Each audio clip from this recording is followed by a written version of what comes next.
predstavniki Zveze potrošnikov Slovenije v ljubljanskih trgovinah vsakih 14 dni kupimo vse izdelke znotraj izbranih 8 skupin živil. Vse izdelke seveda pomeni tiste, ki so takrat na policah. Lahko da jih imajo trgovci v sortimanu še več, samo če jih takrat ni na policah, jih pač ne moramo kupiti. Izbor izdelkov smo naredili na podlagi priporočil prehranske piramide. Nato pa s podrobno analizo iz več zornih kotov izvajamo akcijo Precenimo cene. V dosedanjih snemanjih cen smo tako analizirali 24 izbranih skupin prehranskih izdelkov, kar pomeni, da smo natančno analizirali cene preko 1200 prehranskih izdelkov. To posebej poudarjamo zato, ker bi poenostavljeno razumevanje naše analize cen izgledala, kakor da smo vzeli samo 24 izdelkov, trgovci pa pravijo, da jih imajo na policah 40 000. Akcija se osredotoča, kot sem že povedala, na primerjavo cen istovrstnih izdelkov pri različnih ponudnikih, kakor tudi na primerjavo cen enakih izdelkov pri različnih ponudnikih, kjer razlika v kakovosti ne sme biti. Če gre za enak izdelek, pa ga imajo 3-4 različne trgovine, tam seveda ne bomo se ukvarjali s tem, ali pa zdaj pa trgovec pod enakim imenom, enako embalažo ponuja enak ali pa drugačen izdelek. Ravno zaradi teh naših omejitev, ker hkrati ne izvajamo še kakovosti, smo se poskušali zelo močno osredotočiti na to, da iščemo tiste skupine ali pa tolmačimo razlike v čim bolj sorodnih skupinah oziroma pri enakih izdelkih. Ugotavljamo, da ugodna cena ni vedno najugodnejša.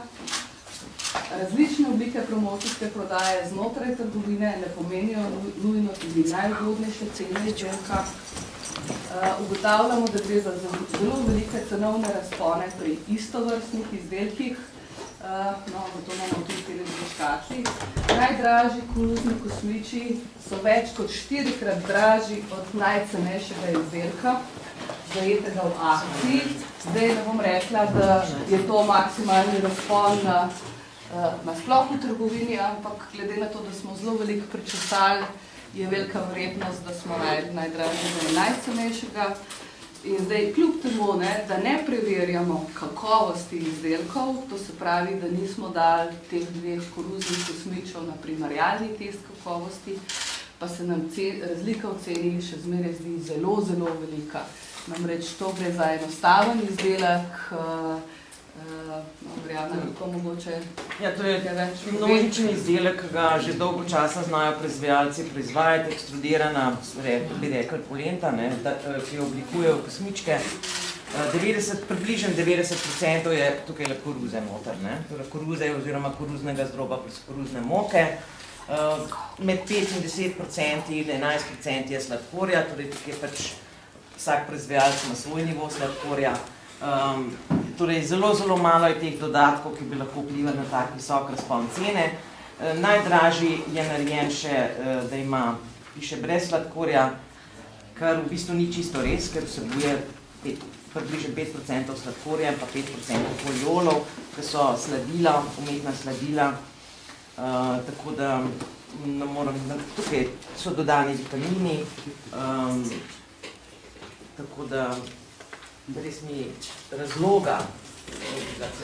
Ne razumemo tega, tako velikega cenovnega razpona ne razumemo. Čeprav seveda bomo spet povedali, nismo pa naredili primerjalne teste kakovosti, čeprav tle bi šlo tudi za preference pri okusih, pa sladkor pa se pa tako, mislim, treba preverjati iz označevanja.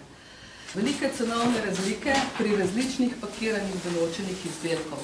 Pri tem smo pa spet ugotovili, da tisto, kar bi ljudje normalno pričakovali, da je pač večje pakiranje cenejše, manjše pa dražje, ni vedno res. In pravila pri cenah na kilogram ali pa liter pri različnih pakiranjih ni.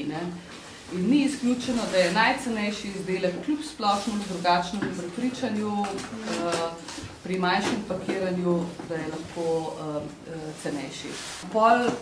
To, kar smo opazili, je tudi izbira pakiranja ali pa z izbiro trgovine je možno pomembno privrčevati.